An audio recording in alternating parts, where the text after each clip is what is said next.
Sorry, we have one webinar glitch. Sorry.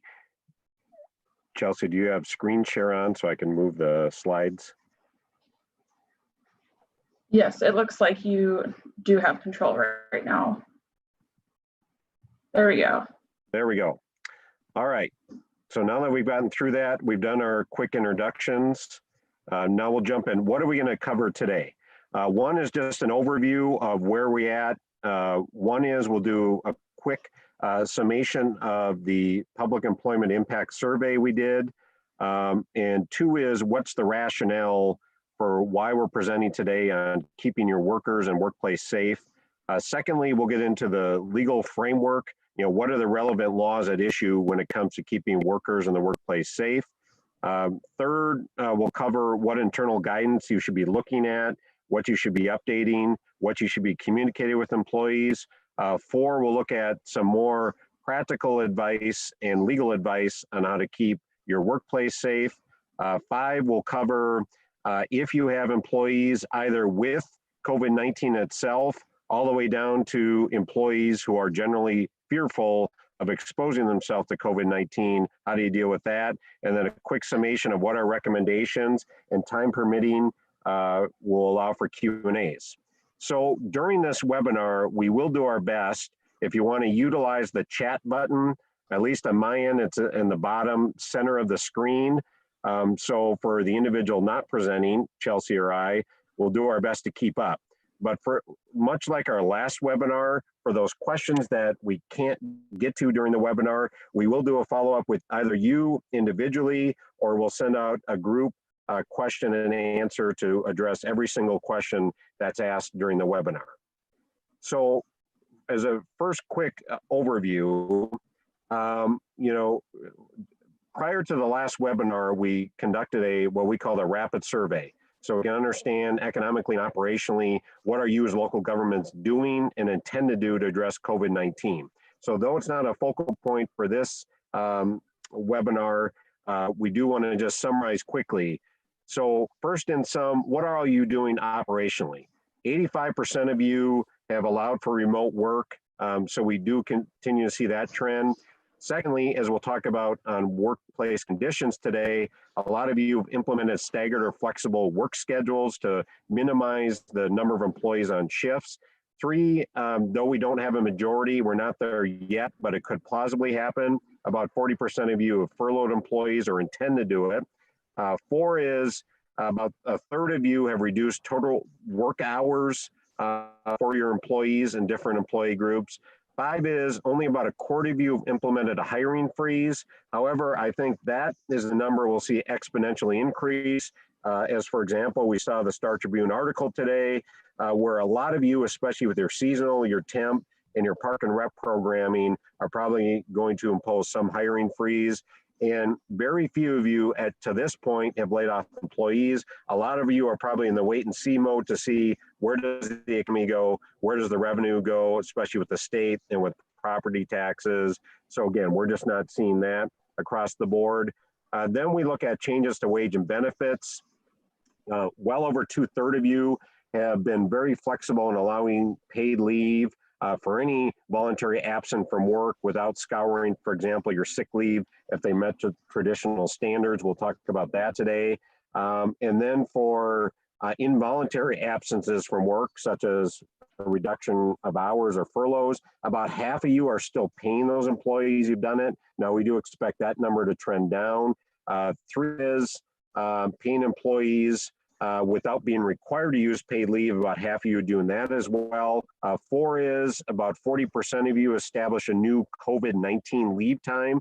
Now, again, we think that is a number that will likely trend down for those who've imposed a cap on a new leave benefit and they reach that cap, which is going to happen with more frequency, that may trend down.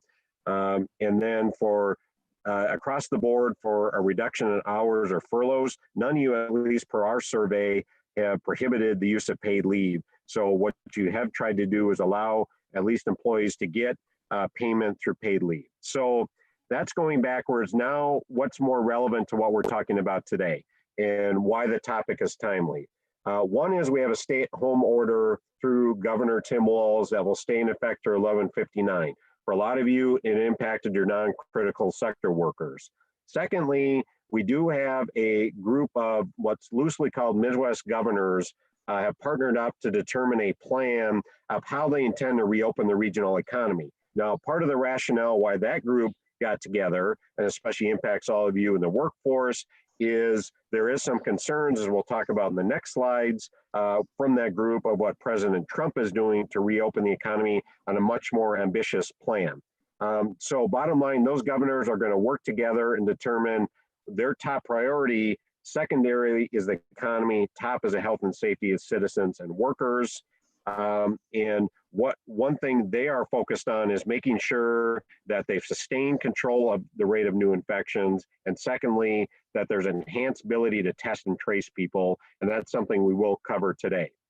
In addition, on the safety and health front, Minnesota obviously is still continuing to see the uptick. We haven't flattened the curve yet, to use that buzzword. In Minnesota, we have a little over 2,000 cases, and recently the state has second highest in number of fatalities reported in a single day. However, the number of hospitalizations has actually decreased in Minnesota. So maybe we are getting to the point of flattening the curve, but per the governor and Department of Health, we're not there yet. And one issue that all of us need to think about on, are we going to have a floodgate of workers who we find prudent to return to work and or are clamoring to come back even if we don't find it prudent? Harvard University's put out a often cited survey that talked about, the bottom line is this, that in order to safely reopen the economy, bring all workers back to the workforce, Harvard University says that the number of tests need to triple by mid-May from about 146,000 now to over 500,000. So that is one entity saying, hold your horses on reopening the economy. We need to triple number of people getting tested. So we've got the Midwest governors, we've got Harvard University. Now we get into what does the Trump administration, what are they saying about it?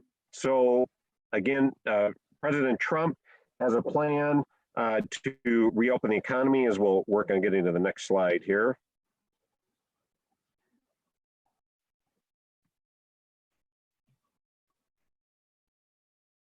And he's called it Opening Up America again. Not that we've heard that term in the political realm. So the bottom line that was issued this week by President Trump, that bottom line, opening up America primarily from your end means getting more workers out in the workforce, more people spending money, more people utilizing their services. So they've laid out some benchmarks of how either states or counties or cities should determine how and when they should reopen.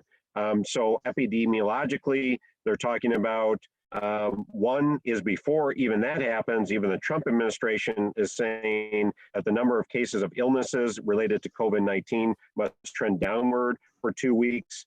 The cases and prevalence of positive tests must also trend downwards, and local hospitals must have capacity. So even though they want to open up America again economically, they're still saying, let's look at that epidemiological data. In addition, the Office of Personnel Management, Office of Management Budget, who has oversight over the federal government workforce, has indicated that they are, quote, in that second sub-bullet, actively planning to ramp back up government operations to the maximum extent possible. So again, all this is solidifying why you all need to prepare for the reopening economy to make sure your workplace and workers are safe. Then as part of our overview, we also have the federal level, then we have Governor Walz on the state level, is making plans on how and when to start lifting the stay-at-home order that again is in effect through May 4th. One, they want to increase testing. Two is there is some pledge to get a lot of workers back to work shortly. Roughly about 15% close of the workforce is unemployed, which is nearly 500,000 workers just in our state as of last week. And that we know that's gone up this week, so we could be pushing 20% of the workforce is unemployed. And then as part of Governor Walz's plan, he talks about critical businesses or workers need an individualized plan on how they intend to reopen. But before they do that, much like we're doing in this presentation, they want entities, businesses, cities, counties to make sure that they got appropriate safety measures in place. Now, yesterday, we had the Centers for Disease Control Director, Robert Redfield, state in an interview, not to be Debbie Downer on this situation, but we're preparing to get people back in the workforce on a short-term basis. But the bottom line is that we now have the federal government saying yesterday, look at the assault of the virus, coronavirus, next winter is actually going to be more difficult than what we are going through now and will continue to go through. And the reason is this, is that at the same time as coronavirus is still an epidemic, we're also going to have a potential flu epidemic, which of course in Minnesota is a big deal in the winter. So we feel this further solidifies why not only short-term should you plan on getting workers back, making sure your workplace and workers are safe, but this is your good opportunity as we'll go through the checklist, how long-term you should start to plan, especially for the winter, if we get epidemic number 2, which also can include a second epidemic, not just coronavirus still, but also the flu epidemic. So with that practical overview, we'll now turn it over to Chelsea to talk about what's some of the legal framework of what you need to consider in making your workplace safe and your workers safe. So Chelsea. Thanks, Brandon. Yep. So as Brandon mentioned with going through our topics, so I will cover a little bit of the legal framework first. As with any legal issue, especially in the labor and employment realm, there are a lot of different guidance and different laws in play here. So first, we're gonna look at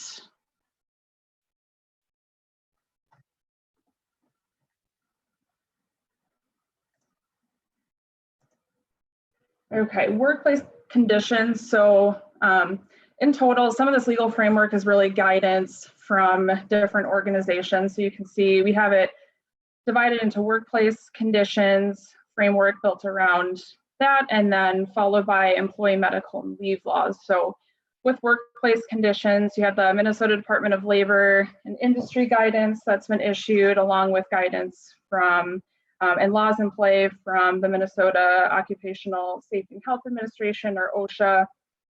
In addition to that, governor's executive orders, and then finally CDC guidance. So we'll go through some of that just as a preliminary overview, but a lot of this information will be worked into the bulk of the presentation, which is really looking at workplace conditions and the employee medical and leave laws that are also in place and should be considered when looking at what needs to be thought of and worked into your policies and procedures moving forward in light of all of this legal framework. So starting with workplace conditions, the Minnesota Department of Labor and Industry. So as an agency, it wears a lot of hats. It oversees occupational safety and health, or the Minnesota OSHA organization, wage and hour standards, and then workers' compensation. And so when looking at the guidance from the Department of Labor and Industry, so the guidance really incorporates a lot of other state and federal laws. It is helpful guidance. I think a lot of times it's focused more on information for employees and workers, and what information employees should have, as opposed to practical steps for employers, but they do issue some of that guidance as well.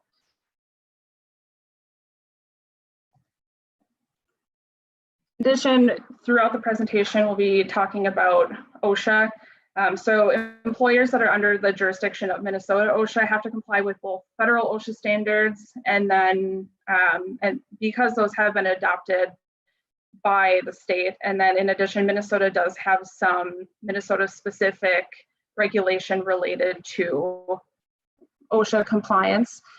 And as an organization, so MinOSHA compliance is the body that enforces those regulations. So that would be the body that's conducting worksite inspections, responding to employee complaints about an unsafe work environment, conducting accident investigations, and then providing educational and technical assistance. So just for a general overview, so Minnesota OSHA there's a fundamental obligation for employers to protect employees from known hazards. So what is known as the general duty clause at the federal level, but it's essentially the same, is that employers are required to furnish employees with conditions of employment and a place of employment free from recognized hazards that are causing or likely to cause death or serious injury or harm to its employees. So with that, employers and employees both have to follow requirements under OSHA. There's separate subsets of what employers are required to do as opposed to employees. And with that, employers cannot retaliate against employees for reporting health and safety concerns at work. So again, a lot of this information will be built into what do you do if an employee is fearful, for example, of returning to work related to COVID-19 and handling employee concerns when knowing that the employer has an obligation under OSHA to provide the safe working environment, but how to do that in the best way possible.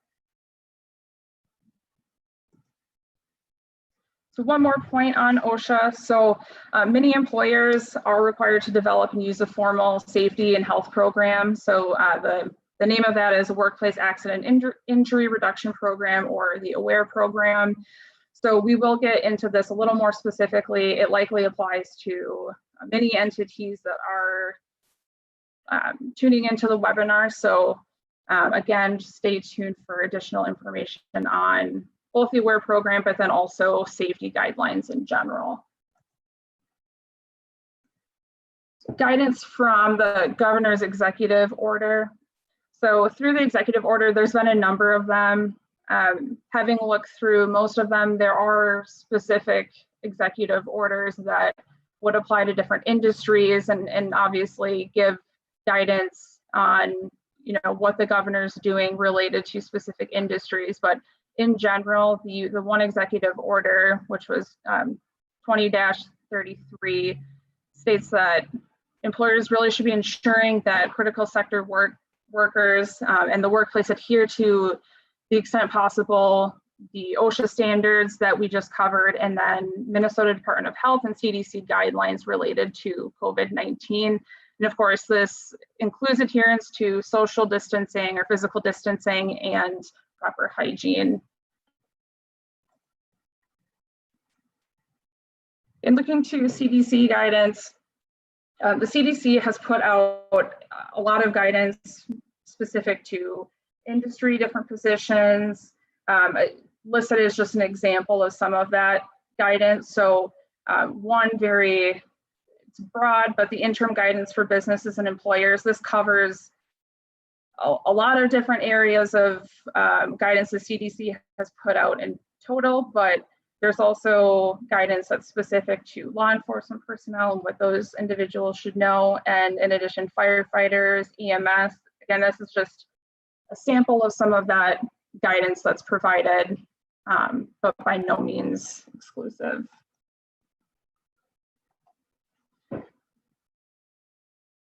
So in a lot of ways, the CDC and OSHA are working together in issuing some of this guidance, and a lot of guidance from the CDC will incorporate necessarily what's required of employers under OSHA. So according to OSHA, most American workers will likely experience lower medium risk exposure levels, and we'll talk more about what that means when we get into workplace conditions. But regardless of the exposure risk level, all employers should really consider how they can best decrease the spread of COVID-19 through their workplace policies and procedures.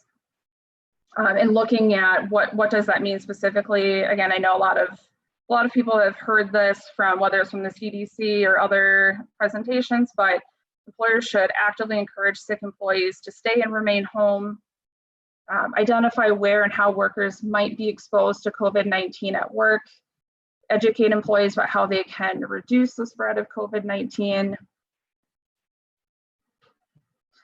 And in order to maintain healthy business operations, it's recommended to identify someone as a workplace coordinator within your entity who will be responsible for all COVID-19 issues and their impact in addition to considering implementing flexible sick leave and supportive policies and practices. Some of that we discussed in our previous webinar. Assessing essential functions and considering establishing policies and practices for social distancing, which can include reiterating that employees still shouldn't be gathering in break rooms or around the water cooler. That's really all encompassing, but sometimes even with rules like that, there are tendencies for employees to still congregate in certain areas. So really making sure that that's being enforced and monitored. And then finally, maintaining a healthy work environment. So performing routine cleaning and disinfection. When you do have to attend meetings or gatherings, make sure that you're taking appropriate care. And then finally, supporting respiratory etiquette and hand hygiene for employees, customers, and worksite visitors.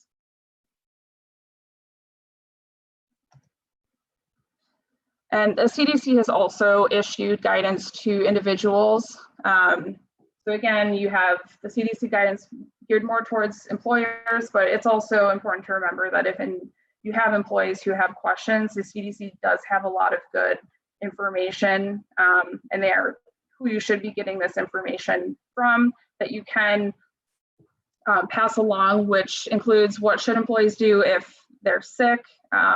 It goes through groups that are at a higher risk for severe illness. So for example, older adults and those who have serious underlying health conditions are at a higher risk. So guidance that is specific to those individuals and what precautions they should take. And then information on preventing getting sick. So with the recommendation from the CDC that, especially in areas of significant community-based transmission, that people should be wearing cloth face coverings. A lot of questions have come from different entities about whether they should be requiring or implementing a policy related to face coverings or masks, and how that works with those other positions or job duties where they are generally required to have personal protective equipment. So we will get through all of that. And again, we're going to incorporate all of this into the second portion of the presentation. So if you do have questions specific to this guidance, it may be covered later on, but again, we will do our best to follow up with any other questions. So getting to employee medical and leave laws. So first, to touch on the Americans with Disabilities Act, this really is another example of federal law that's going to be incorporated into what do you do if employees, for example, have underlying health conditions. But again, just as a basic overview, the EEOC enforces anti-discrimination laws, including the ADA and the Rehabilitation Act. So there is a requirement under the ADA for reasonable accommodation and not to discriminate based on disability, rules about employer medical examinations and inquiries. So this is how this all fits into the context here and responding to issues related to COVID-19. And a lot of this guidance is based in part on, so the EEOC had published a pandemic preparedness in the workplace document that was initially published during the H1N1 outbreak, but they have since gone back and have updated specific examples, mostly related to the ADA, but those specific examples are highlighted in bold and mention where this is specific to COVID-19. So another example of a resource that will be incorporated throughout our recommendations. And then quickly, just to touch on the Minnesota Human Rights Act. So generally, you could think of it as some of the equivalent of the Title VII at the federal level, but the Minnesota Human Rights Act protects employees from discrimination on the basis of disability, race, national origin, age, and other protected classes. So it is another legal piece to keep in mind when handling employee medical related issues, this and the ADA, as individuals with disabilities, if their underlying condition especially is considered a disability under the ADA or the Minnesota Human Rights Act, that those individuals may have a right to request reasonable accommodations. Moving on to workers' compensation. So one area that has changed recently is workers' compensation related to presumptions for police officers, firefighters, generally first responders. So employees who contract a disease arising out of their employment may be entitled to workers' compensation benefits. And under the new legislation, if an employee has contracted COVID-19 and they're employed in those first responder positions I mentioned and listed on the slide, those individuals, the illness, if they contract COVID-19, is presumed to be a workers' compensation occupational disease, compensable unless the employer is able to disprove the presumption. So one note for entities that may be relevant is that generally speaking, firefighters and emergency response volunteers are considered employees for purposes of workers' compensation. And those, one other thing to keep in mind is that this doesn't at this time cover exposure or those employees who are not ill. Employees don't necessarily need to be tested positive, but it still would only apply if the employee is ill or has contracted COVID-19 or has been presumed to be. And one other piece to keep in mind when thinking of how all this guidance plays into workers' compensation and what safety considerations need to be kept in mind. And a few notes on leaves. We did cover leaves extensively when going through our previous webinar, but the emergency paid sick leave is of course relevant and should be considered as to whether an employee may qualify for emergency paid sick leave, because that may entitle the employee to take up to 80 hours of emergency paid sick leave where they could be compensated at the regular rate if they're unable to work for the reasons listed, such as quarantine pursuant to federal, state, local government order, or quarantine pursuant to healthcare provider advisement, or the employee themselves is experiencing COVID-19 symptoms and seeking a diagnosis. And employees otherwise might be able to take this leave and be compensated at 2/3 of their regular rate as opposed to regular if they're unable to work because they are either caring for an individual who's quarantined or caring for a minor child or experiencing a substantially similar condition. So generally speaking, the first category of regular rate that you see is related to if employee themselves is experiencing quarantine or symptoms as opposed to caring for an individual with COVID-19.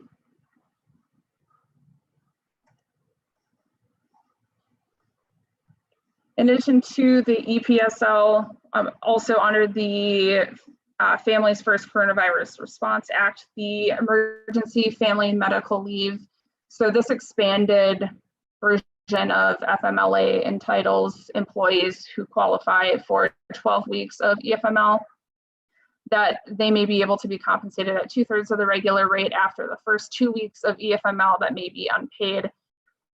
And that would be for purposes of caring for a minor child whose care provider or their school is unavailable due to COVID-19, and for that reason, they're unable to work.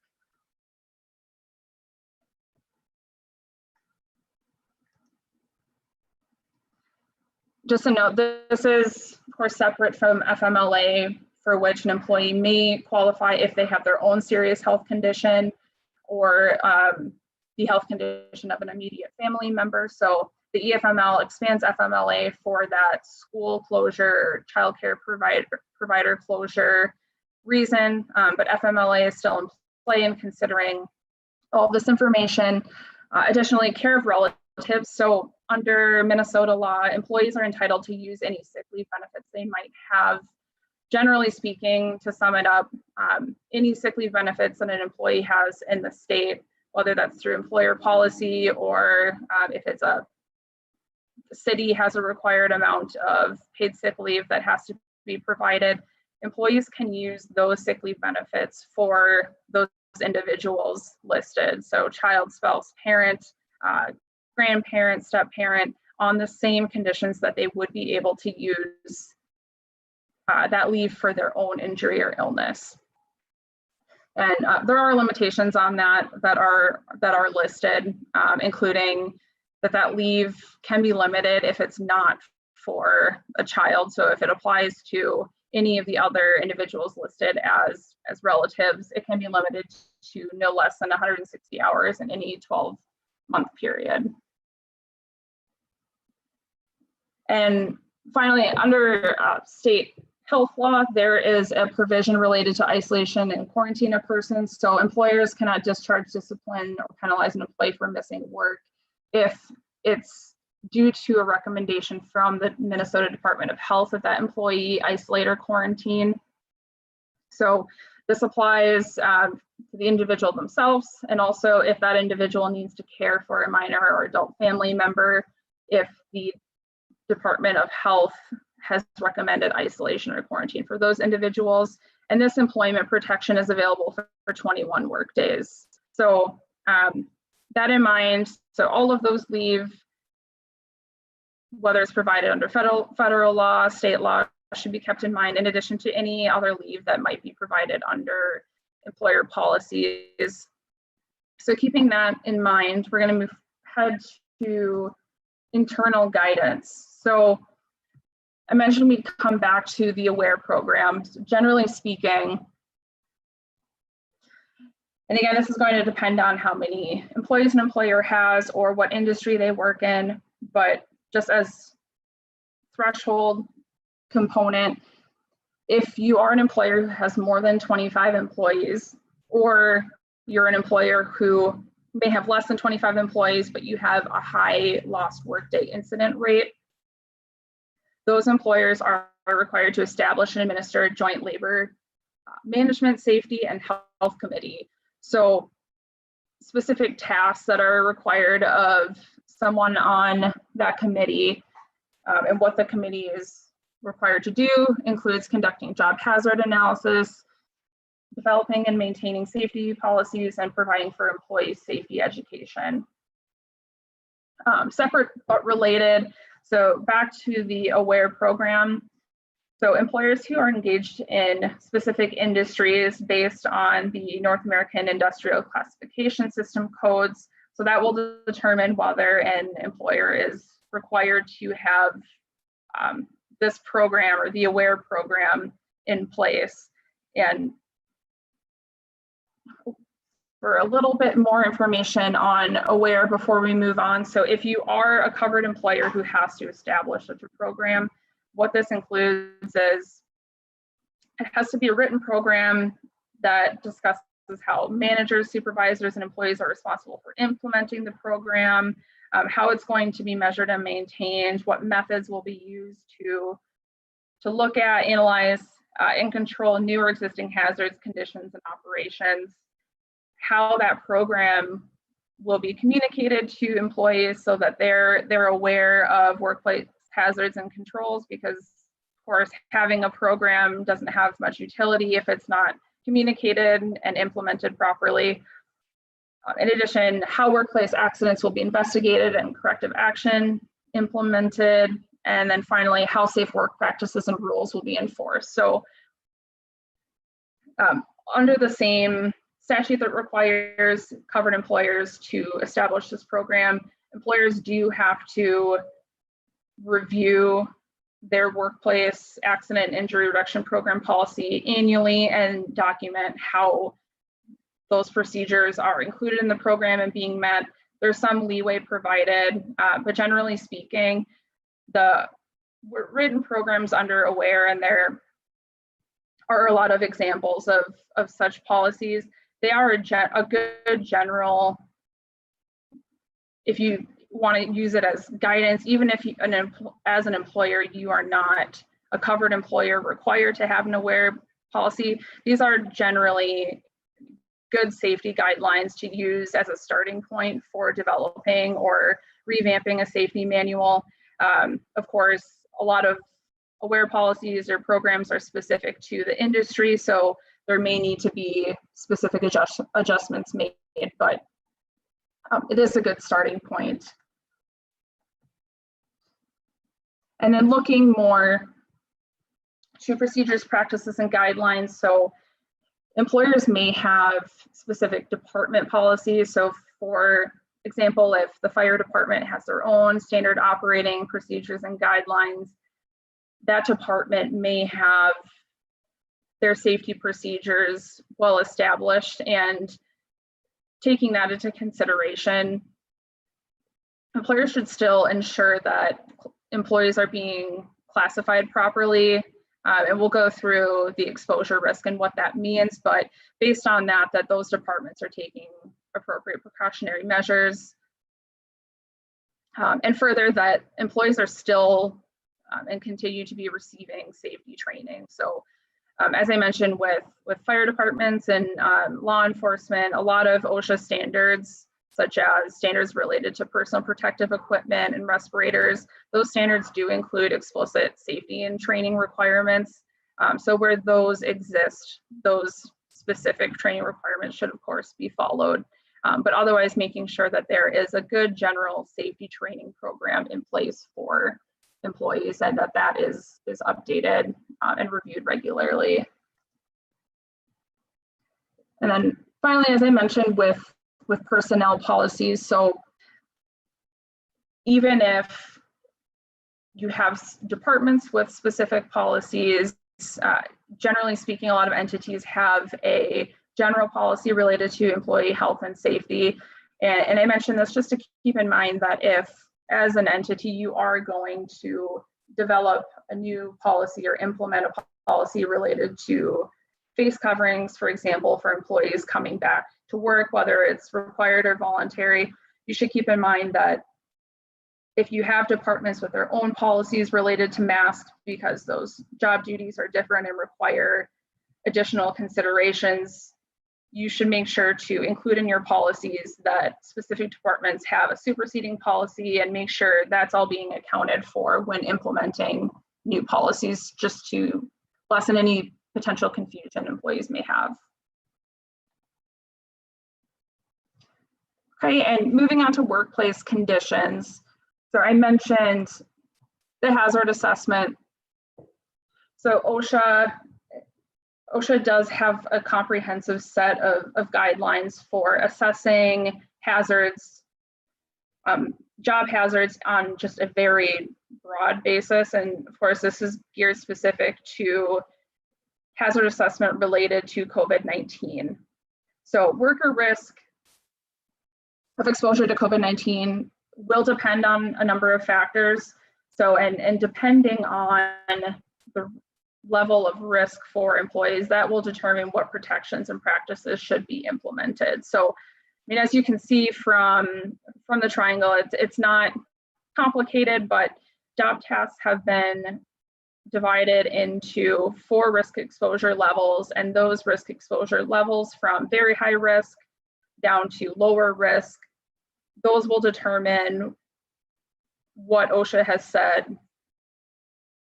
needs to be considered related to protections and practices to implement. So looking at the diagram, most workers generally fall into lower or medium exposure risk levels, but that is subject to change depending on what duties on a day-to-day basis. For example, a law enforcement officer might be, performing medium to high risk per the OSHA guidance, but there are circumstances in which they may be at more of a high risk rather than medium to low risk. So again, this is going to depend, and I will touch on that a little bit further in just a moment. So again, lower exposure risk. These are jobs that generally don't require contact with people who are known to be or are suspected of having COVID-19. So these employees would have minimal occupational contact with members of the public or other coworkers. Anyone working remotely, of course, is going to have lower exposure risk.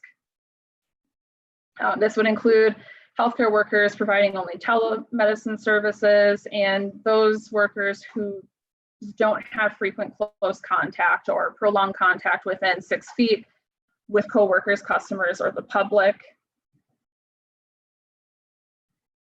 Moving to a step higher, the medium exposure risk. So these would be jobs that require frequent or close contact with people who may be infected but are not known to have or are suspected of having COVID-19. So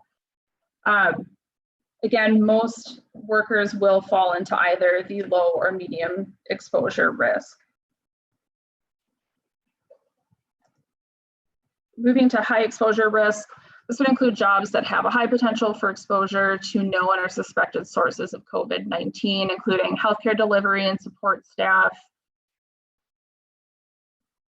those staff who must enter patients' rooms exposed to known or suspected COVID-19 patients, in addition to medical transport workers and mortuary workers. And this all involves individuals working with someone who is known to have or suspected of having COVID-19. Then finally, moving to the very high exposure risk. So a number of these jobs are similar to the high exposure risk, but these individuals will be performing job duties where they're working with known or suspected sources of COVID-19, but they're also performing procedures where they are then moved from a high risk to a very high risk. So, generally this is being referenced as aerosol generating procedures, whether that's intubating or performing cough tests. This would all generally be referenced as an aerosol generating procedure. So in these instances, an individual would be at a very high exposure risk or categorized as that. So under OSHA, employers are required to assess occupational hazards, and based on that, some OSHA standards, such as those for personal protective equipment and respiratory protection, those are recommended depending on what level of risk. So touching more on that in just a moment, employers should consider if and when their workers may encounter someone infected with COVID-19 in the course of their duties, or when workers could be exposed to environments or materials contaminated with the virus. So generally, this is what the hazard assessment consists of. And I will provide specific example for wastewater management, first responders, and law enforcement just as examples. But again, a lot of this generally can be applied to workers in the critical sector. One additional thing to keep in mind under OSHA is that employers are required to provide employees who are routinely exposed to an infectious agent with infectious agent training. So if you look at the Minnesota Administrative Rules, it does list a lot of different hazardous substances and viral agents, all under infectious agents. So coronavirus being one of those, this is something that if someone is in the course of their work routinely exposed to in infectious agents such as coronavirus, that is something that they would need to receive infectious training or any of the other infectious agents. So this type of training generally should occur before someone is assigned to a workplace where they are routinely exposed, or if their job duties change, then they will now be in a position where they're going to be routinely exposed. That's a time when they should be receiving that training. And then following from that, employees should be getting updates at least annually on that training as well.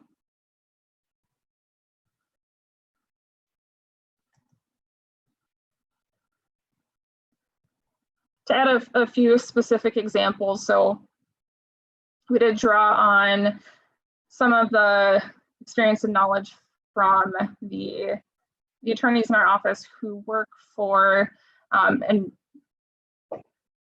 generally they work in the areas of environmental law and other regulatory issues. So because a lot of the guidance that I have seen so far from the CDC relates specifically to healthcare workers, first responders, there is a lot of guidance specific to those positions, but I personally had not seen anything related to wastewater management. So knowing that a lot of entities do have employees in these positions, something to keep in mind is that coronaviruses may be present in raw wastewater. So generally, water treatment methods that use filtration and disinfection should inactivate COVID-19.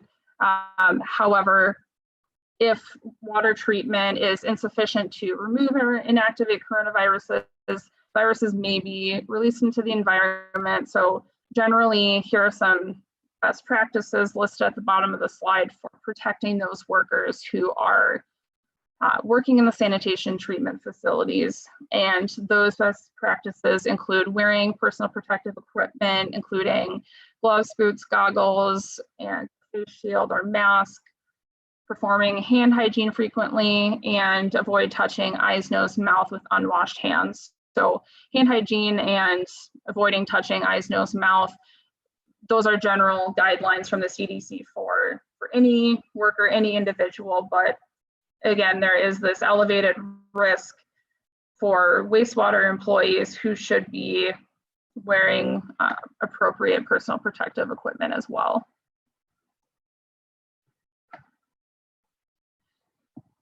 Again, touching on those best practices, so these should be implemented so that employees are encouraged to keep up with hand washing, eating separately from the work area to reduce potential transmission, and any of the communications related to sanitation practices, whether that's establishing new practices or revising them, all those communications should be sent to plant operators and staff to inform them of these practices.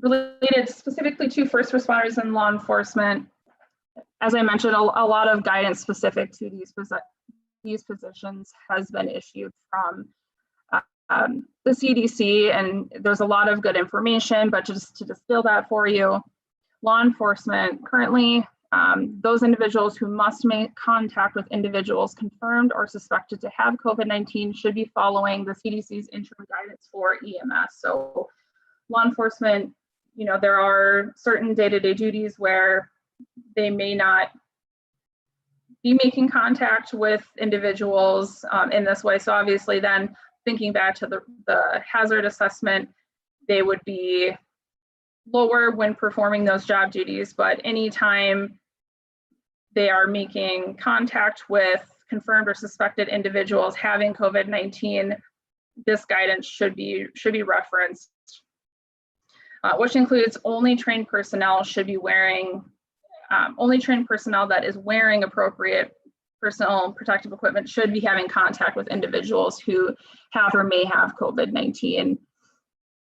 And what that is may depend on what duties are being performed, but generally the minimum PPE recommended is a single pair of disposable examination gloves, disposable gown or single-use disposable coveralls, and then any mask that's been approved by NIOSH, so through the Occupational Safety and Health at the national level, and that should be an approved particulate respirator, so an N95 or higher level respirator, although given the shortage of N95 or higher level respirators, the guidance has been issued stating that face masks are an acceptable alternative until the supply chain is restored, and OSHA has also released guidance stating that they're relaxing enforcement related to that. So if you're not able to obtain N95 or higher level respirators,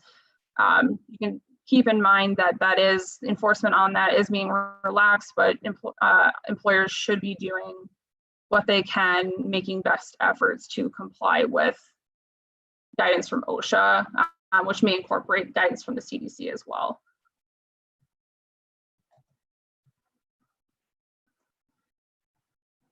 Moving to related to personal protective equipment, but as I mentioned, the CDC had their general recommendation that members of the public wear on a voluntary basis cloth face coverings in public settings. And so related to that, we've recommended that employers do consider implementing a notice to employees related to facial coverings, masks. Employers can require employees to wear protective gear such as a mask or gloves, but should consider making this voluntary for lower exposure risk positions. So employers that are requiring employees wear masks are also responsible for identifying, providing, and paying for masks or other PPE. This has been made clear as it relates to the personal protective equipment, for example, for law enforcement that is regulated, such as respirators and other items. It's not entirely clear how this would relate to if employers are requiring facial coverings, but it likely also includes this if it's being used as personal protective equipment. But again, because it's not, those facial cloth coverings aren't, there's a little bit of a gray area between what's required. It's clear in certain circumstances when employers are required to pay for that, identify, provide, and pay for that, but it's less clear when it is less clear when that is related to cloth face coverings for those positions that are medium to low risk, where OSHA generally isn't requiring that, but saying that it should be considered on a voluntary basis. And another reason why we've recommended that, except for those high-risk positions, that employers consider making policies voluntary, is because employers might not be able to supply masks long-term, especially if you're incorporating specific types of masks into a policy. Something to keep in mind is that those masks just might not be available even if you have them now. If people are taking care of them properly and not reusing them, if you run out, then of course you have a policy that has less utility at that point. Employers should also keep in mind that, again, there are reasonable accommodation requirements under the ADA. So if, as the employer, you have an employee with a disability that relates to, if they're being generally required to wear personal protective equipment, but they need a reasonable accommodation related to that, such as non-latex gloves or face masks, this should be considered as well. It should work with the employee using the general process, and Brandon will touch on that more in just a moment. I think getting to distancing. So physical distancing or generally has been referenced as social distancing. The CDC has stated it's critical to emphasize maintaining 6 feet physical distancing in order to slow the spread of the virus. So again, making sure that you're emphasizing this and making sure that employees are abiding by this in all areas of the workplace, which might mean that break rooms are generally closed and are at least enforcing people not hanging around in them as they usually would. Staggered schedules. So staggered schedules are an example of what OSHA would consider as an administrative control, but it would involve adjusting work schedules so there's fewer people at the work site, and we've seen a lot of entities doing this, but generally with the goal being to limit interactions in the workplace and assist with physical distancing. Additionally, implementing flexible work sites or telework, increasing physical space between employees and customers. A lot of people have seen the partitions put up at grocery stores, for example. This is an example of what OSHA would consider as a engineering type of a control. So you're building physical barrier between employees and customers, something to consider in addition to usual physical or social distancing. Finally, implementing flexible meeting travel options. So if there are meetings that are considered non-essential, potentially postponing those and holding other meetings remotely if possible. And then finally, in circumstances where it's necessary to downsize operations, there might be facility shutdowns as well, depending on whether it's a critical sector or not. It can also be play into distancing and everything that should be considered related to CDC guidance in general. Looking at sanitary conditions, this relates back to the general duty that employers should be providing a workplace for employees that are free from recognized hazards. So generally employers should be cleaning and disinfecting, but should be doing that wearing gloves, making sure that you're cleaning frequently touched surfaces, and that if there are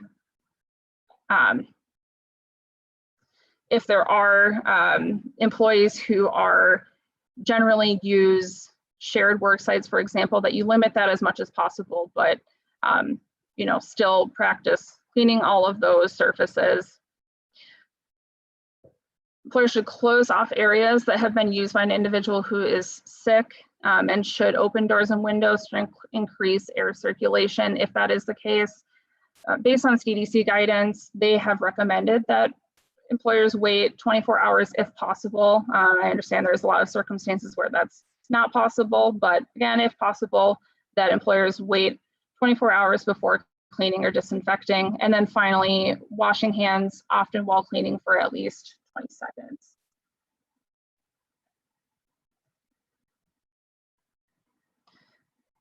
To assist with hand hygiene, employers should also provide disposable wipes so that commonly used surfaces can be wiped down by employees after each use. So to facilitate that practice, and also consider using EPA approved products for cleaning these surfaces and making sure that they're appropriate for the surface.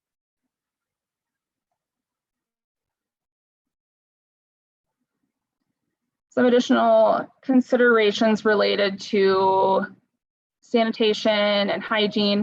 Employers should be providing tissues, no-touch disposable receptacles, providing soap and water in the workplace if possible, and otherwise providing hand sanitizer that's at least 60% alcohol. Placing hand sanitizer in multiple locations to encourage hand hygiene. If it's there, just sitting on the counter, a lot of employees will use it. Placing posters that encourage hand hygiene both at the entrance of your workplace so that people keep that in mind right as they get in the door, and then also in other workplace areas where it's likely to be seen. And also employers should be discouraging handshaking and encouraging other non-contact methods of greeting, whether that's an elbow bump, what have you, just discouraging handshaking in general.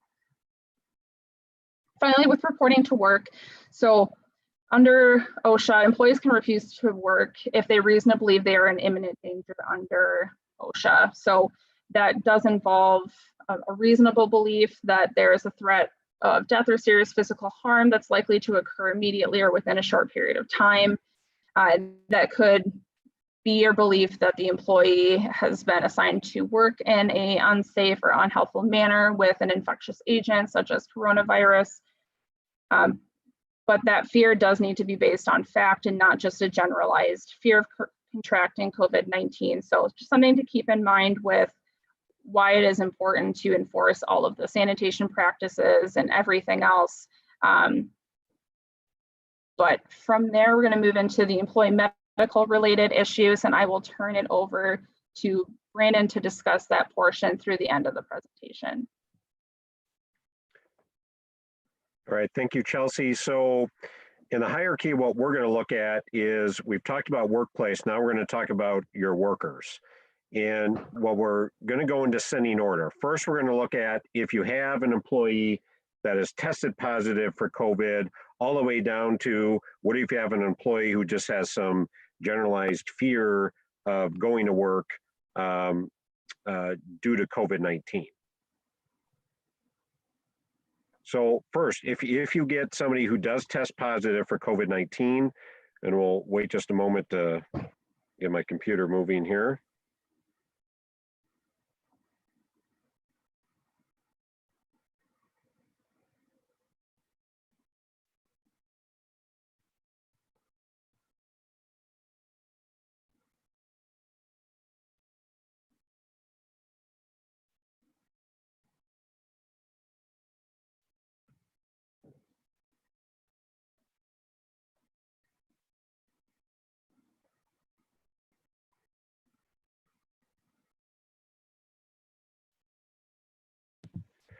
So first, what if you got somebody you know, regardless of your source, that tested positive? What do you do? First of all, obviously, step one, get them out of the workplace. And two is you can prohibit them from working. And again, we always get the question, can we tell them to quarantine? Can we tell them to do certain things at home? Generally, you can encourage things, but as an employer, you can say you can't work, and the length of time you can't work for is as required by a healthcare provider and CDC guidance. Currently, CDC guidance is in the 14-day mode, and you can look up all the details depending on when someone got their symptoms or what symptoms they had and when they tested positive. But bottom line, you want to say, look, until the healthcare provider says you're cleared, you can't come to work. Then step two is after you've got them out of the workplace and isolated, you also ask that employee which coworkers they've become in close contact with, and that's in the previous 2-week time frame, because that's when they could have been asymptomatic and or symptomatic, but still were a carrier of the virus and could have exposed others. In addition, not only do you ask them who you come into close contact with, which is though anybody in the workplace who you come within 6 feet for a prolonged period of time, what shared work areas have you used? For example, are you using at the wastewater treatment plant a shared desk, even if you weren't in 6 feet proximity with anyone for the last 2 weeks? You also need to know that, so we can identify what employees are at issue. So that's what you do with the individual employee. Now, how do you handle it with other employees? So step three, you contact the employees identified by that employee, inform them that an employee without using your name. Now we get the practical reality. A lot of you are either smaller entities or you're larger entities and you have small departments, divisions, and they're all generally probably going to know who's got COVID. But you as an employer, even if the world knows about it, you can't directly acknowledge who that employee is. So instead, you're relying on what the employee told you and said, look we have an employee who's at the work site you're at, and or we know they've been in close contact with you. You can inform and should inform those employees that an individual's tested positive for COVID and they identified you. So again, to facilitate physical distancing, your contact may want to be by telephone, if possible, with those employees, especially when you know they've been in a known exposure. So you also always have to be thinking on the micro level, how's it best and safe to communicate with those employees? Again, do your best to not disclose the identity. You never should directly name that person, and do your best to the extent practicable not to share the position title or even the department. But on the other hand, some employees who have tested positive or been exposed, we have been successful on rare occasion to have that employee who we've had at home give valid written informed consent under the Minnesota Government Data Practices Act to share their name in the workplace. Because we all know it's a lot more practical and prudent in talking with others to avoid a scare tactic and a whodunit or rumor mill to say, well, it was Joe Smith or Susie Jones who had it. But the only time you can, again, share their names or, again, further to protect their identity, position title, or maybe even department or division is get that valid written informed consent. Employees are probably going to be more likely, though it can be stigmatizing to them to share it, knowing it's for the benefit of the workplace and the public if you can get their name shared. So then 4 is, for those employees who we know have been exposed in close contact or shared the same work area with that employee, you can request that they self-quarantine, or more specifically from the employment end, you can request that they stay at home for, again, CDC guidance sometimes shuffles, but generally right now, as we put in there, you should have those who've been exposed, again, close contact or shared workspace, have them stay at home for 14 days. Let's put aside the paid leave part and how we classify their absence, but bottom line, that's what you should do and you can do from an employment perspective with those that have been exposed. So that's step 4. Then we get to step 5. Anywhere you know that employee who's been infected has been, you should thoroughly clean and disinfect. And again, follow the standards that Chelsea laid out in her workplace condition guidance.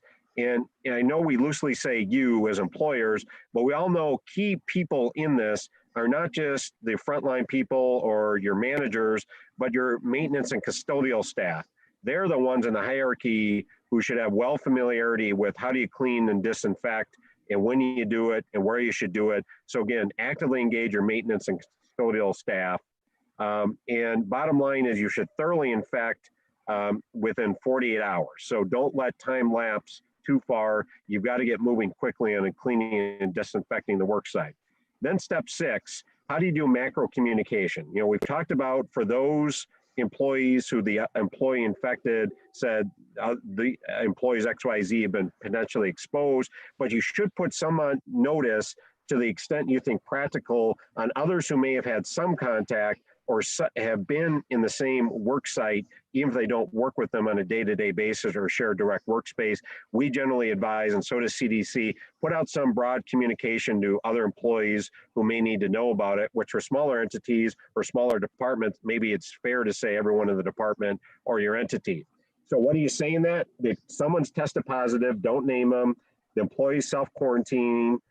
All close contacts have been notified, so you don't get individuals paranoid. Well, who is it? How do I know I haven't been exposed? But generally with your micro employment tracing, you've identified who's been exposed, hopefully. And then you state if someone's been exposed, you also mention that the individual employees exposed by that employee at work are also at home quarantining as well. And of course, keep up the line of contact with HR, department heads, or use administrators, managers. So that's step 6. Bottom line, when you get someone who's positively identified as having COVID. And also, you want to notify employees, what are you doing? Are you closing that work site for disinfectant in the meantime? Sometimes you may not need to do that. You can just disinfect and return people. But again, follow some of Chelsea's advice from earlier. Then 8, bottom line, when it comes to either the infected employee or those who've been exposed, all this is liberally construed under the American Disabilities Act as medical documentation on all those employees. So under the ADA and consistent with our Government Data Practices Act and record retention schedule, you should retain all of this individualized employee data in a confidential medical file that's separate from their personnel file. So that's, you know, basic ADA law, but that's how it applies in the COVID world.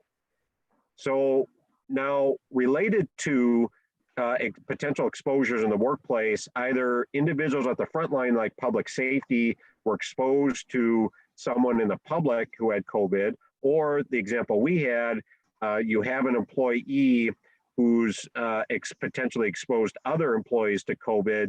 You do have to record this under federal regulations consistent with enforcement guidance put up by OSHA. So it itemizes specifically what information you are going to have to record. We already recommended you should, but there's some more details related to that on how you should record potential exposure in the workplace. So we've laid out the details in that slide.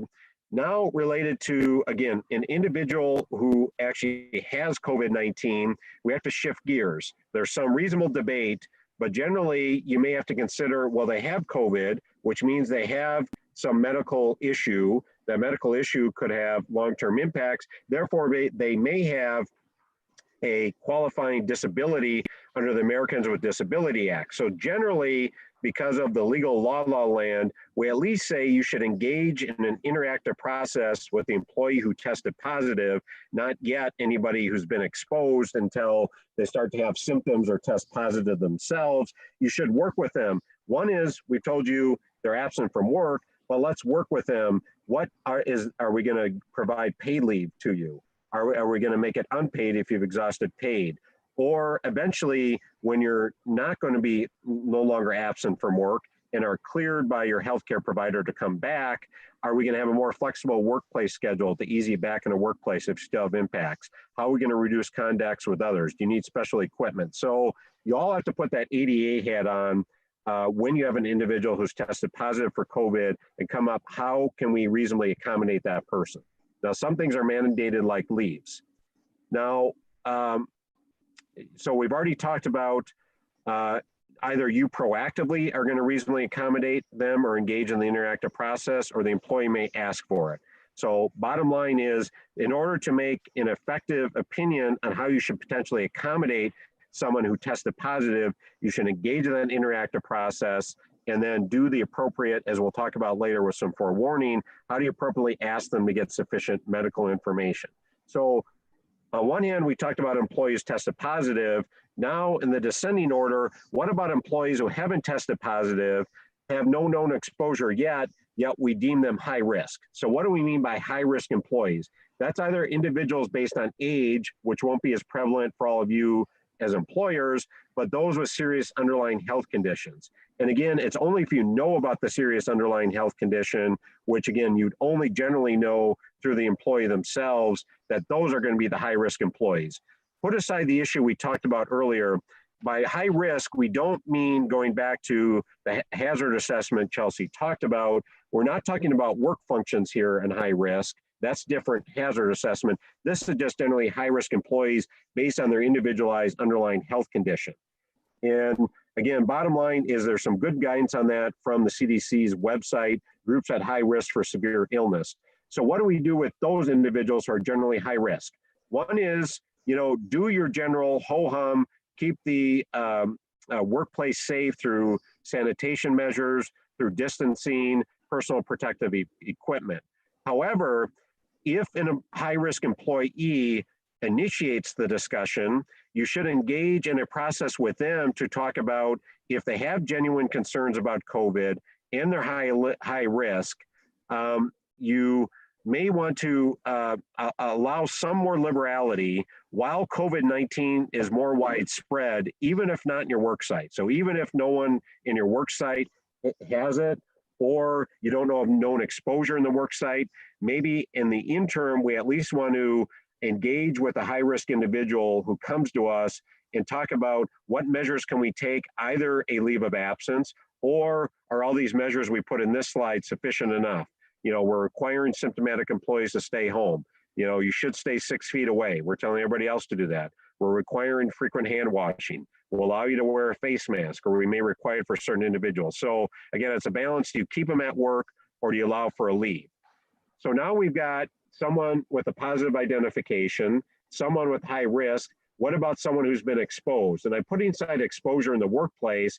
And this not only applies to someone exposed in the workplace, but this next category of employees is someone who we know either through close contact in the community, such as we had one example in one city where the individual employee had close exposure with the local lender in town, local banker, and they spent numerous minutes and shared pens and paperwork with the local banker who was identified as having a positive COVID-19 case. Or we know about a family member of an employee. What should we do with that employee? Again, your default in this new world is basing it on CDC guidance. So the bottom line today is that CDC says, if you have an employee who you've known has been exposed to someone with COVID-19, had close contact with them, which also includes all family members who tested positive, you should require them to also stay home for 14 days after they last exposed to it. So we got the employees with COVID at home for 14, and those exposed at the work site or even not at the work site. At this point in time, the law is giving you wiggle room, and you can and should have that employee stay at home for 14 days and not come to work during that time frame.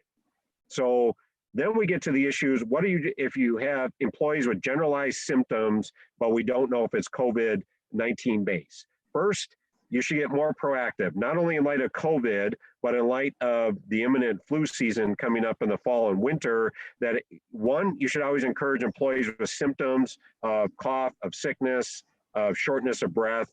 You should always have encouragement that those people should stay home.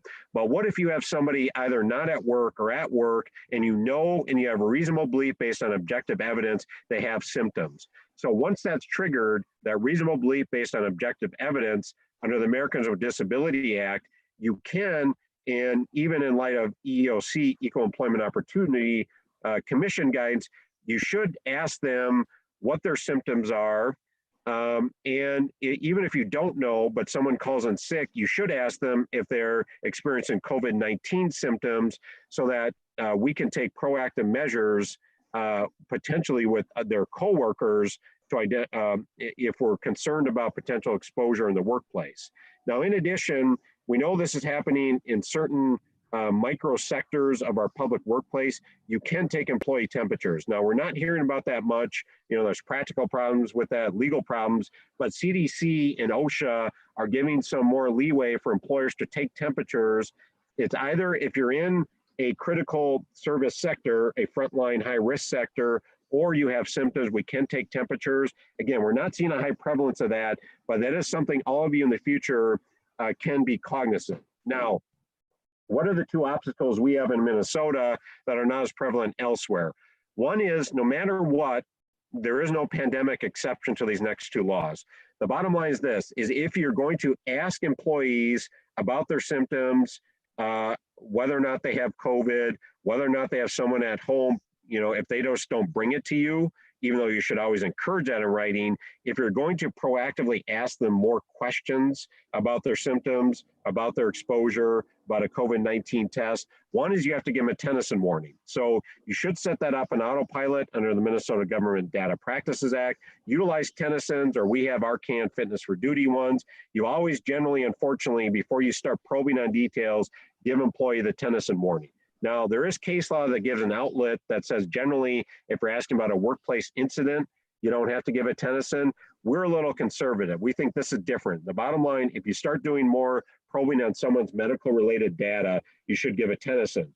And secondly, under Minnesota law, and there is no exception yet, though we hope case law can evolve, the bottom line is this, is generally you can't force employees to give you anything medical. Generally, they don't have to tell you about a COVID-19 positive test result.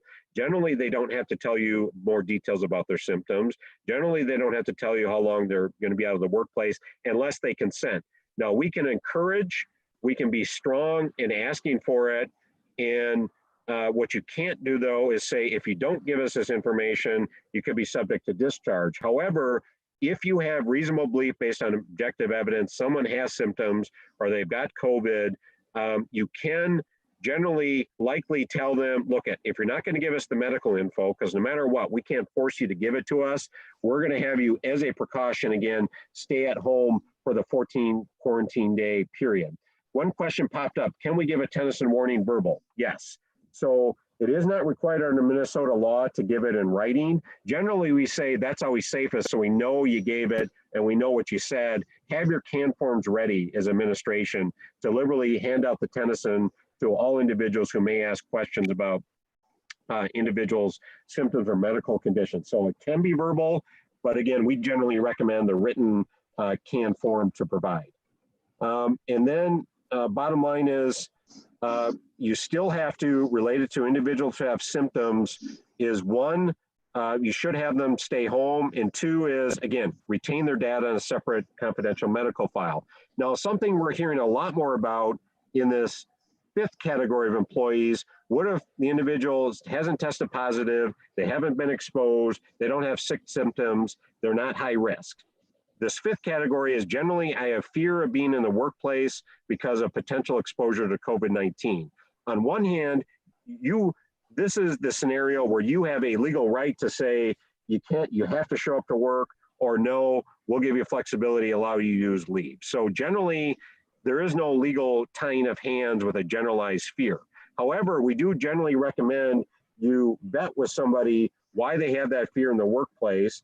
Two is you should hopefully be taking proactive measures to mitigate their fear with all your safe sanitary work conditions. On the other hand, if they have that generalized fear and Minnesota's curve hasn't flattened yet, you can allow them, as we recommended and a lot of you are doing, maybe you are going to be a little more liberal and flexible in allowing use of leave, or you have separate COVID-19 leave banks, and allow them to use their other leave banks that you otherwise wouldn't based on a generalized fear. Now, eventually, this likely can't go on for months because of a generalized fear of an employee, they're not going to be at work for 6 months. We all know long-term that's not going to work, and you can and probably should force that person to return to work without any of these other factors prevalent we talked about. But in the short term, maybe we're more flexible with leaves. On the other hand, especially with your frontline first responders, there's always exceptions to all these laws that generally you need to provide public safety, police, fire, for some of you, ambulance. So you can force those people. But again, bottom line, let's make sure they're safe and secure in the workplace with all those workplace safety measures we talked about. So this is one we're hearing a lot about.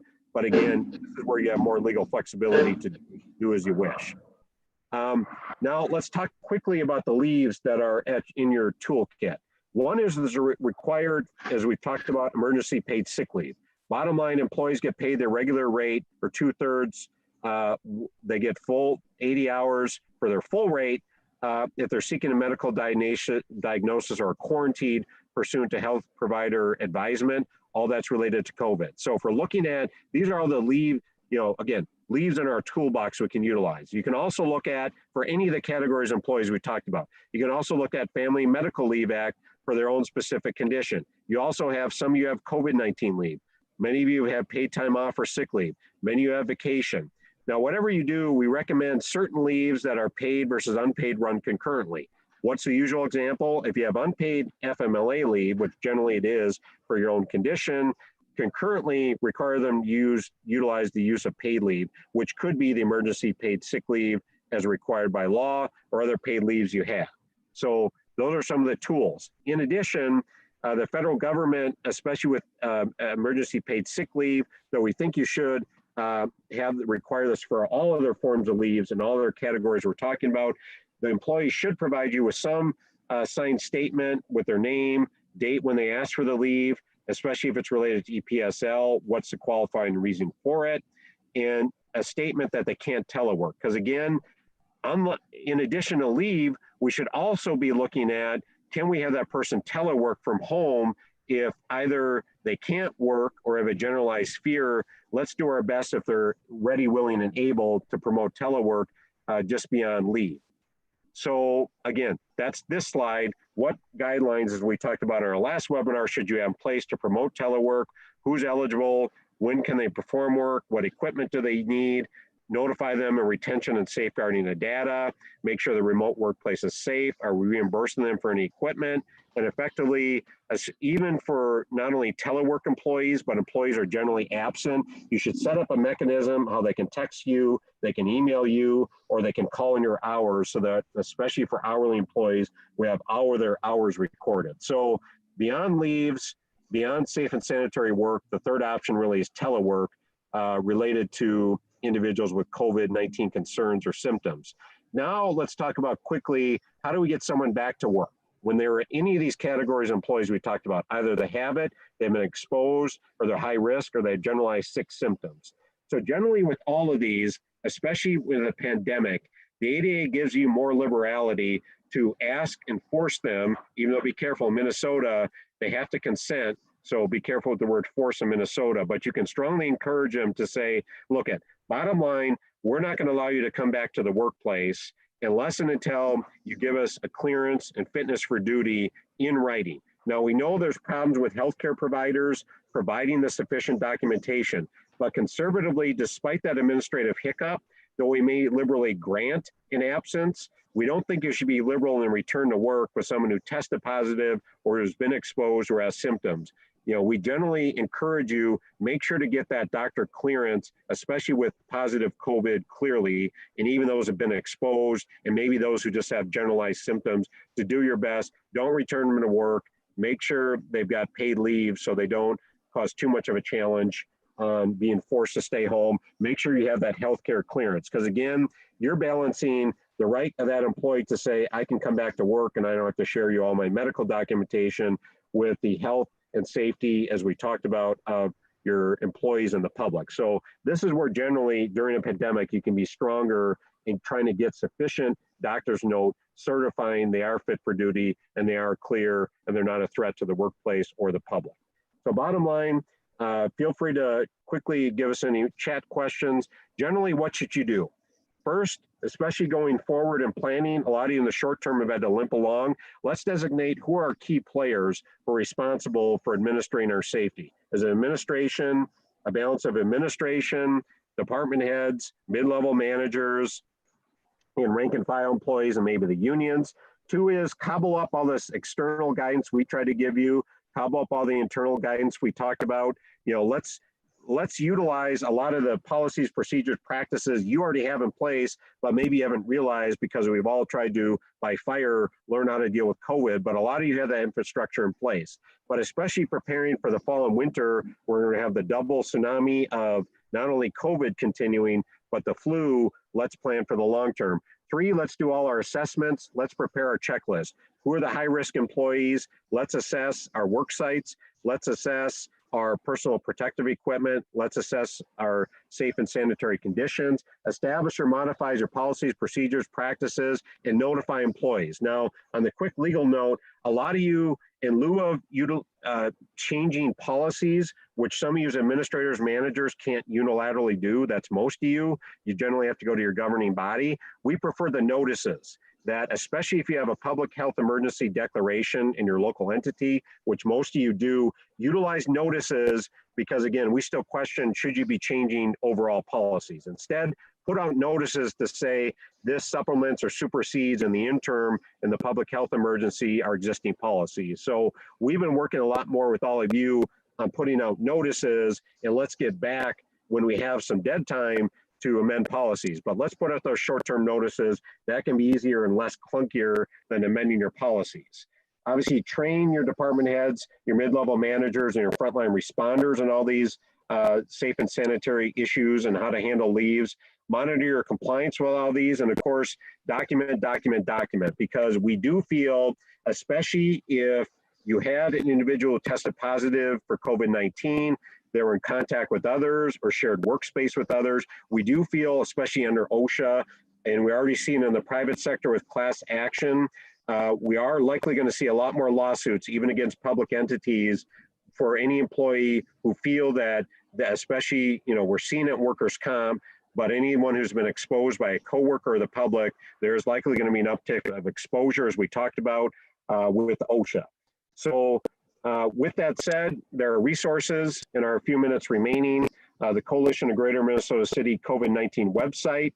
We will be doing future webinars to address pay, to have panelists talk, to give an update on either workplace actions you can take or related to the safety issues. So keep that in mind. And the one, so I do feel that it looks like in our quick summation here, we have addressed questions, but feel free to utilize the chat button even after the webinar is done for questions. And we thank all of you today for participating in the webinar. And we would appreciate when you do close out of the webinar, or we proactively just cut off the broadcast, there will be an exit survey that pops up. So one, we'd like to hear what you thought of this presentation, but two, please tell us what you'd like to see in the future. And three, we will be making this webinar recording and all of the slides available on the CGMC website, and we will proactively send a follow-up email to all of you with Q&As from the session, and two, with a link to this PowerPoint and to the webinar itself. So again, on behalf of the CGMC and the Labor Employee Relations Committee, we thank you for participating in today's webinar, and keep your workers and your facilities safe and healthy. So thank you, everybody.